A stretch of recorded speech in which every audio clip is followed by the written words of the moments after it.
Hello बच्चों, class 6 subject SS geography का हम 5th चैप्टर पढ़ रहे हैं। पृथ्वी के प्रमुख परिमंडल। हमने पृथ्वी के परिमंडल पढ़े हैं, जलमंडल है, भूमंडल है, महाद्वीप के विषय में पढ़ा। अब हम वायुमंडल के विषय में पढ़ेंगे। पृथ्वी चारों ओर से गैसों के आवरण से घिरी हुई है। इसी को वायुमंडल कहते हैं। वायुमंडल पृथ्वी ग्रह का अटूट भाग है।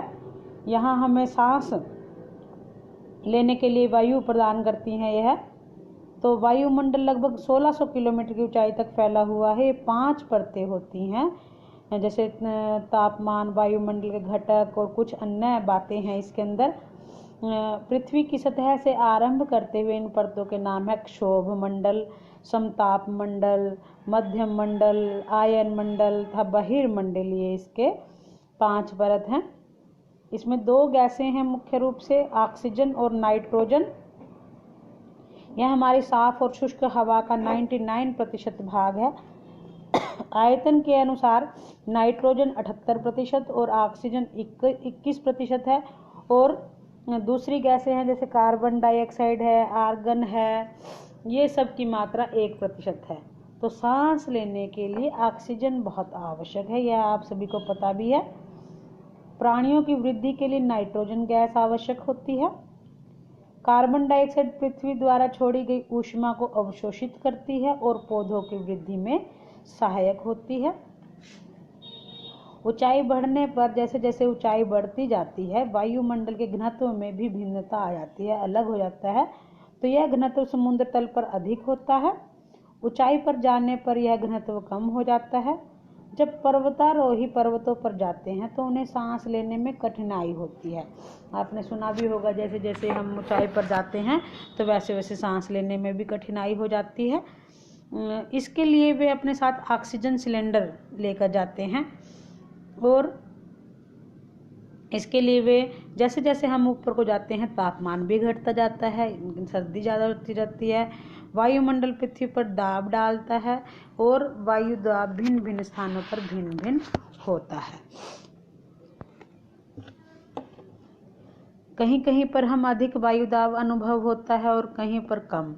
वायु उच्च वायु दाब से निम्न वायु दाब की ओर चलती है। गतिशील वायु पवन कहलाती है। जैसे जैव मंडल आप ये देख रहे हैं, जल मंडल देख रहे हैं, वायुमंडल देख ले रहे हैं, स्थल मंडल आप देख रहे हैं।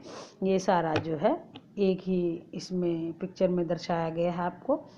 जीव मंडल क्या होता है? स्थल, जल तथा वायु हवा के बीच का जो सीमित भाग जीव मंडल कहलाता है।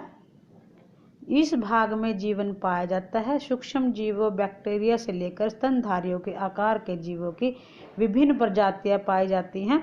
मनुष्य सहित सभी प्राणी जीवित रहने के लिए एक दूसरे से जीव मंडल से जुड़े हुए हैं।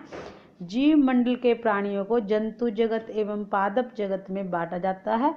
पृथ्वी के तीनों परिमंडल आपस में पारस्परिक क्रिया करते रहते हैं। जैसे कि यदि वृक्षों को कृषि भूमि या लकड़ी के लिए काटा जाए तो इसमें ढलानी भागों पर मिट्टी का कटाव तेजी से होने लगता है। भूकंप जैसी प्राकृतिक आपदाएं से पृथ्वी की सतह पर परिवर्तन आ जाता है। सुनामी लहरों के कारण अंडमान व निकोबार द्वीप समूह के कुछ भागों में पानी भर जाता है।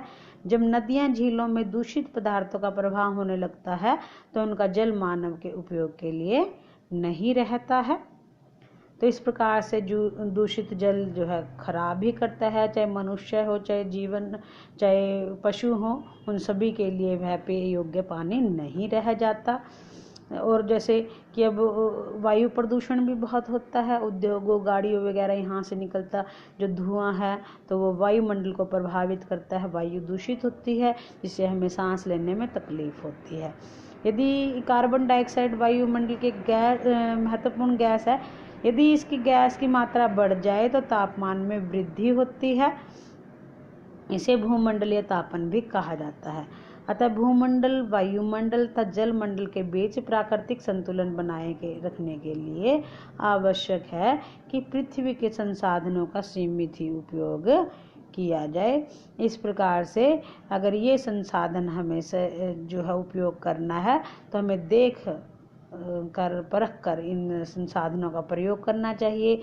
इनका गलत उपयोग नहीं करना चाहिए। हमारे पर्यावरण का हमें ध्यान रखना चाहिए, तभी जो है हम सही ढंग से यहाँ पर अपना जीवन जी पाएंगे। यदि वायु प्रदूषण है, जल प्रदूषण है, ये सभी अगर प्रदूषण जो है बढ़ जाता है तो हमें पानी की जो है दिक्कत होती है, वायु सांस लेने में दिक्कत होती है।